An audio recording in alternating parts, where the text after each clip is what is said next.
माननीय chairman sir, एक बहुत ही महत्वपूर्ण विषय जो इस देश की युवा पीढ़ी की नींव रखेगी, वो अगर विषय है तो है शिक्षा।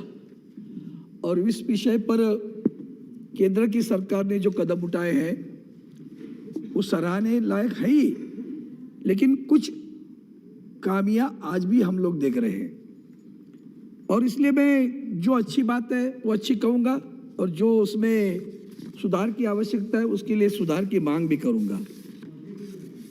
चेयरमैन सर, आप जानते हो कि पिछले साल बजट में जो प्रावधान किए गए, उसमें प्रावधान करते समय पहली बात ऐसी है कि हमने budget allocation centrally sponsored scheme 50,080.50 crore budget था, उसको रिड्यूस करके 43,285.16 करोड़ कर दिया इस वर्ष में।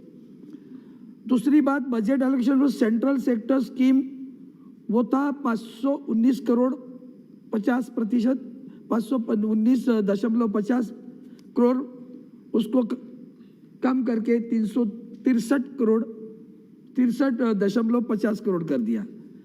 और अदर सेंट्रल एक्सपेंडिचर में हमने बढ़ा दिया, वो 9,205 से लेकर 11,192 करोड़ कर दिया। वैसे ही हमने सेंट्रल स्पॉन्सर्ड स्कीम पे 300 करोड़ से लेकर 3,000 करोड़ बढ़ दिया, वो बहुत बढ़ा दिया। ये सारी चीज़ों को देखते समय दो चीज़ें मैं बार बार इस विषय पे कहता आया, हमको दो चीज़ें देखनी है। अभी हमारे मित्र डॉक्टर जायसवाल जी बोल रहे थे, तब कह रहे थे कि अपने ज़माने में इतना प्रावधान था, कितना आवंटन हुआ, लेकिन आबादी कितनी थी। मुझे आज भी याद आता है कि हमारे स्कूल के समय में वो आता था, करेंगे या मरेंगे। जो लड़ाई शुरू हुई थी कल 12 मार्च की दांडी यात्रा में, वहाँ से आगे आया, करेंगे या मरेंगे, 40 करोड़ नहीं दबेंगे। इसका मतलब हिंदुस्तान की आबादी 40 करोड़ थी, अब वो आबादी 135 करोड़ हुई है, तो प्रावधान तो बढ़ेगा ही ना। तो प्रावधान बढ़ा अगर, तो आवंटन बढ़ गया, तो इसका मतलब ये नहीं कि बहुत कुछ कर रहे, करना ही बहुत कुछ कर भी रहे, नहीं ऐसा नहीं है, लेकिन ये नहीं कि इस आबादी को सोचो। और मैं हर वक्त ये कहता आया कि हमने कभी सोशल इम्पैक्ट नहीं देखा, हमें वर्ग देखना चाहिए, दो वर्ग के लोग हैं।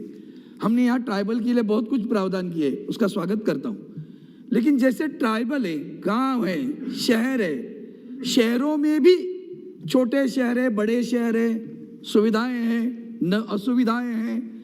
हम कोरोना के इस पैंडेमिक के समय में चेयरमैन सर, हमने सभी ने देखा, पिछले 4 वर्ष में हम लोग कहते हैं डिजिटल इंडिया। मैं ट्राइबल एरिया में जाता रहा, और मैं वहाँ जाने के बाद मैंने देखा स्कूल में बच्चों को बुलाया, भाई वर्क फ्रॉम होम चल रहा था, वैसे एजुकेशन फ्रॉम होम चल रहा था। अब कितने बच्चों के पास एंड्रॉयड फ़ोन होगा आप बताइए, कितने बच्चों के पास लैपटॉप होगा बताइए। यह सब अगर किसी ने दे दिए भी दिया तो नेटवर्क कहाँ है, नेटवर्क के लिए बिजली कहाँ है, बिजली है तो नेटवर्क नहीं है, नेटवर्क है तो वाईफाई नहीं है। एजुकेशन पिछले साल में नहीं हुआ, उसके लिए आप पूरे जिम्मेदार, ऐसा नहीं। डिजिटल इंडिया में इसके एजुकेशन का आपके डिपार्टमेंट का नहीं है, फिर भी एक आपसे दरखास्त करूंगा, इस देश में अगर कोने कोने में कोई पहुंचा है ना, तो भारत संचार निगम पहुंचा है। हमने उसमें भी कुछ प्राइवेट लोगों को बुला दिया, अगर वो रहते तो तुम्हारा डिजिटल इंडिया का ये जो फाइबर है वो गांव तक पहुंचता था, और लोगों को उसकी सुविधा मिलती थी, समय पे मिलती थी, उनके पास कर्मचारियों की संख्या भी बहुत थी, और रीच भी था, पहुंच भी बहुत थी। अब इसलिए इसको लेकर आगे मैं बढ़ता हूं। सभापति महोदय, आप जानते हो कि शुरू कहाँ से होता है। हमने 6 से लेकर 14 बरस की बात की, आज अभी 6 से 14 में, 6 में जाते, हमारे साल में था, हमारे ज़माने में हम पहली स्टैंडर्ड में गए 6 साल में। अब जाते हैं, किसी का बच्चा जाता है 6 साल में एडमिशन के लिए, बताओ मुझे, किसी का बच्चा नहीं, या अभी आपके पोते होंगे समझ लो, सभी को प्री स्कूल, मॉन्टेसरी, केजी, इसमें एडमिशन लेना पड़ता है। और वहाँ हमारा बंधन नहीं है, डोनेशन के लिए बंधन नहीं है, हमने लिखा 6 से 14 बराबर पैसा खींचने का काम वहाँ होता है। सारी एनजीओज की आपने एक जो बात यहाँ कही है वो मुझे बहुत दर्द देने वाली बात है, कि पूरी बुरी नहीं है लेकिन दर्द देने वाली है। The government can look towards harnessing the considerable experience of public-private partnership entities and NGOs in school education while seeking an arrangement for collaborating engagement. The participation of the private sector and NGOs in managing and operating schools will be an enable to providing a modern and high quality framework for education and boost the sector to engage with many more projects under the PPP model. हर जगह हम private, कुछ तो जिम्मेदारी ले ली है, लीजिए। Health, education, transport, ये minimum कुछ चीजें हैं जिसमें सरकार जिम्मेदारी लेनी चाहिए। अब इसमें पीपीपी करोगे तो वो क्या क्या बोलेंगे, पांडवों का धर्म है क्या वो जो होता कि भाई सभी को न्याय देगा, गरीब को भी मुफ्त में शिक्षा देगा, वो तो पैसा लेगा। अब कहाँ इतना पैसा खर्चा करके एजुकेशन लेंगे बताओ? आपने, हम डिस्पैरिटी क्रिएट कर रहे सर। आज देश में डिस्क्रिमिनेशन एंड डिस्पैरिटी, गरीब और गरीब हो रहा है और रईस और रईस हो रहा है। इसका भी एक इवैल्यूएशन कभी करना पड़ेगा। आज उस विषय पर नहीं जाता हूँ। वो बच्चा कौन सी स्कूल में जाएगा बताओ? अब दूसरी बात है, आज भी गांव में जहाँ बिजली नहीं, स्कूल नहीं है तो कमरे नहीं है, कमरे है तो बिजली नहीं है, अगर सब है तो टीचर नहीं है, और टीचर है तो सिंगल टीचर है। अब वो एक ही टीचर 4 क्लास को आज भी पढ़ा रहा है, हम लोग आज भी पढ़ा रहे हैं। और हमने क्या किया, हमने अलग अलग बोर्ड बना दिए, SSC board, ICSE board, CBSE board, अब तो इंटरनेशनल बोर्ड आया। माननीय मंत्री महोदय, मैं इसी नींव पर जो पक्की करनी चाहिए उस पर बात करना चाहता हूं। यही है जो नींव जो डिस्पैरिटी, डिस्क्रिमिनेशन क्रिएट करती है, और उसकी अपॉर्चुनिटीज एंड इक्वालिटी की जो बात आपने की है एजुकेशन के बारे में, तो अवसर और quality, equality of education, quality of education वो नहीं मिलेगा। वो एक बच्चा जाएगा एसएससी बोर्ड में, उसका सिलेबस अलग है, दूसरा जाएगा आईसीएसई में, उसका सिलेबस अलग है, तीसरा जाएगा सीबीएसई में, उसका सिलेबस अलग है, और चौथा जाएगा इंटरनेशनल बोर्ड में रईसों का बच्चा, उसका सिलेबस अलग है। और मेरा एक सवाल है आपसे, ये सारे इतने सिलेबस होने के बाद में जब 12वीं कक्षा के बाद में जॉइंट एंट्रेंस एग्जामिनेशन आती है या कोई सीईटी एग्जाम आती है, तो सिलेबस जो सीबीएसई के बच्चे हैं ना, उनके लिए आसान होता है। और हमारे गांव के जिला परिषद स्कूल से आए हुए बच्चे डर जाते हैं, भाषा से डरते हैं। आपने एक अच्छा किया, मातृभाषा के लिए ताकत दी है। वहाँ यूपीएससी के एग्जाम में भी मातृभाषा दे सकते हैं हम लोग, लेकिन लोग वहाँ नहीं, वहाँ अंग्रेजी आनी चाहिए। हमारे घर की दाइन भी कहती है कि अरे मेरे बेटे को एक कॉन्वेंट स्कूल में चाहिए। अब वो कॉन्वेंट स्कूल वालों की मस्ती आप देख लीजिए तो आपको इतना गुस्सा आएगा कि पूछो मत। एडमिशन देते समय कैसे तंग करते हैं लोगों को। मुंबई शहर में आए हैं, कॉन्वेंट स्कूल की एडमिशन देखो कैसे मिलती है। और दुनिया भर के लोग वो सोचते तुमसे मदद क्या लेते हम, वो सोचते हमें तो पैसा वहां से आता है, आप हमसे तो आप कुछ मदद नहीं लेते, हम क्यों आपके बच्चे को एडमिशन। अभी शुरू हुआ है, हम अभी अपने केंद्रीय विद्यालय, अभी आप देखिए इतने सारे सांसद हैं, आप हमें सुविधा देते हो 10 एडमिशन की।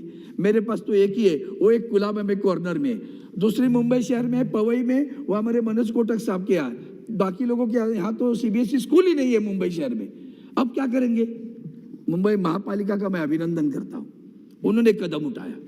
हमारे युवा नेता आदित्य जी ठाकरे जी ने ये जो कर दिया, वर्चुअल क्लासरूम शुरू कर दिया, ताकि best of the best teacher can teach the children of the municipal school from a remote place, and he'll get the high quality standard education from that remote place to that school। 250 school में सब बच्चे उनका सुनते, उनकी शंकाएं पूछते, उसका निरसन करके लेते हैं।